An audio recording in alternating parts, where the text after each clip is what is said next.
Hello friends and fellow flute enthusiasts. Hey, I just wanted to do a quick video here to show some of the new products that we're launching on our website. We've got some flutes by Ron Stutz, Native Sunrise Flutes. I've got a new flute from Peter Churcher. You're probably familiar with the epoxy flutes. We've got a new flute that we're launching with Peter, and we're going to talk about this thing here in a second. So let's first start with flutes from Ron Stutz, Native Sunrise Flutes. Ron came to me through a couple of my students, Dana and Brian. Both had some of Ron's flutes.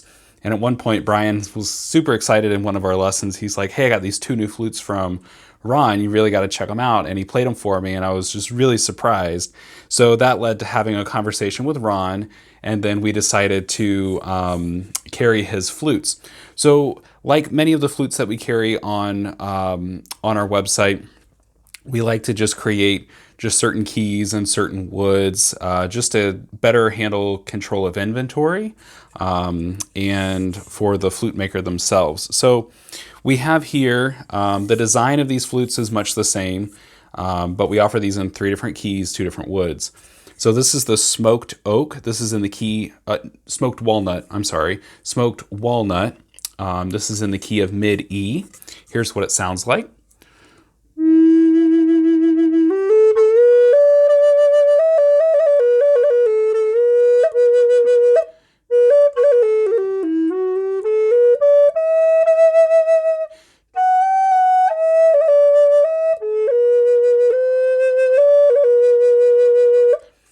Ron's flute have a really nice tone to them, and they're very consistent in the upper register. When I play the upper register on Ron's flutes, what I find is that it's that modified relative major. So I'm going to be half holding on the bottom here and then opening up for that highest note. You can also, like on other flutes, you can push over or kind of pry up, and you get an extra half step there as well. So a little extra, a little push there that you can get extra. But for this, when we play that upper register,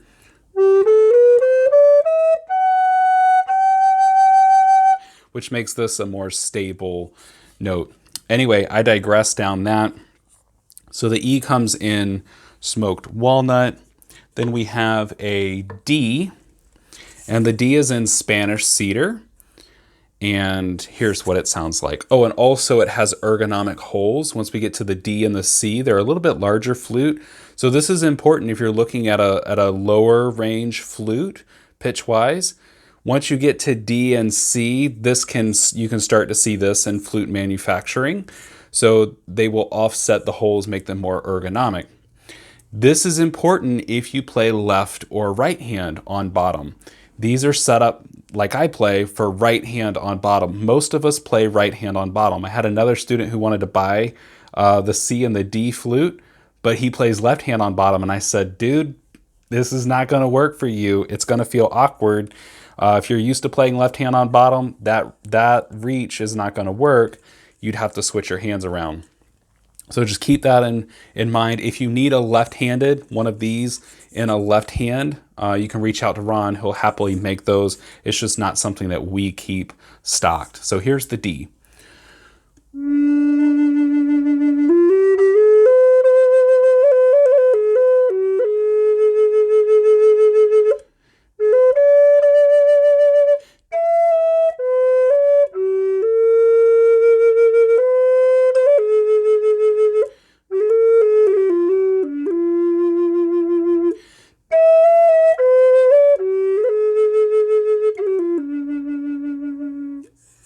Okay, and the D is much like the C, or the C is much like the D. The look is exactly the same. The Spanish cedar, we've got the painted blue bands here. On the smoked walnut E flute, those bands are crushed stone. So the red are not painted, they are crushed stone. I really love this feature that Ron does on his flutes, where we get kind of this bark looking texture. Really helps offset the look of the flute and gives it a lot of character. So this is the C. Again, we've got the offset finger holes for the right-handed player, or the right hand on bottom player.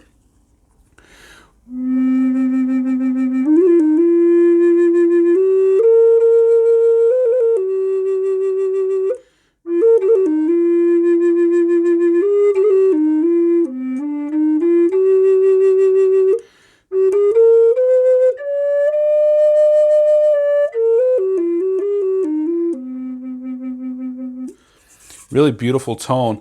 And here's the bonus thing about Ron's flutes. I did an earlier flute review on a flute that had wet out protection. Ron does this on all of his flutes.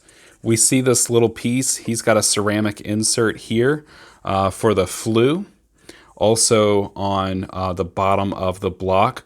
And this comes standard on all of his flutes. Whether you buy them through my website or his, that's something that he offers as just a standard feature on all of his flutes.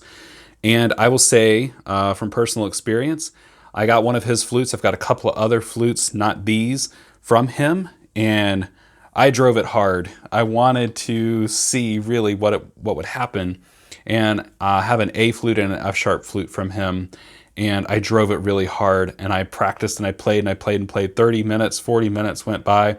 There was a little change in the tonal quality of the flute, but it's not debilitating like on some of our other wooden flutes that doesn't have this feature. I was able to I could keep going. I could keep playing with that. So this is a really great feature, especially if you don't have a lot of flutes and you're practicing for lengths of time.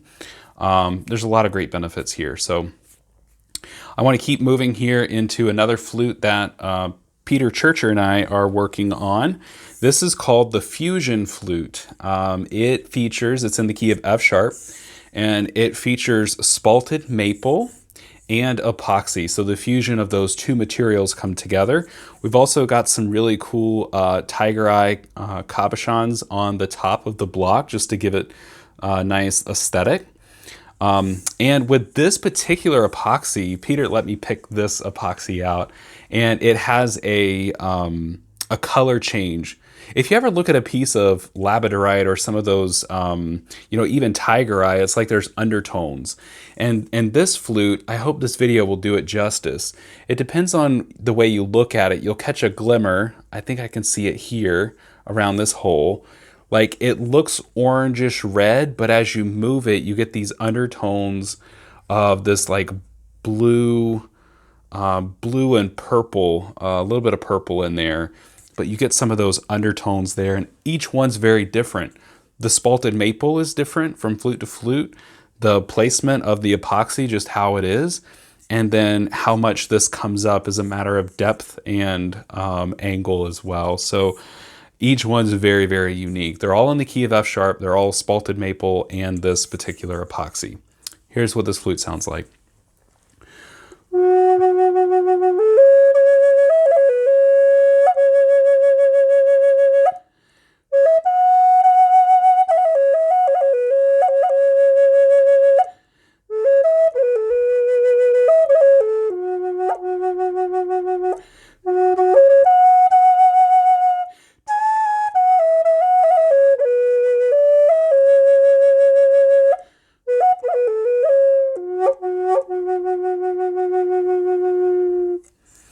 So really, really cool flute. Thank you, Peter, for bringing this flute together. So I have one last thing to show you, and that is this.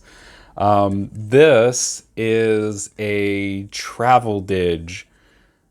And okay, so the mouthpiece is at the top here. You've got a little bit of a nice design here, how it angles down. This is the end of the flute. Didgeridoo. This is not a flute. Didgeridoo. Sorry about that. So here's what's happening. It doesn't go from here to here. It does, but it snakes around in here to eventually come to here. They drone in the key of C. I am not a great didgeridoo player, but I'll do my best to give you an example of what this sounds like. I think a lot of people are amazed at what sound comes out of these. Here we go.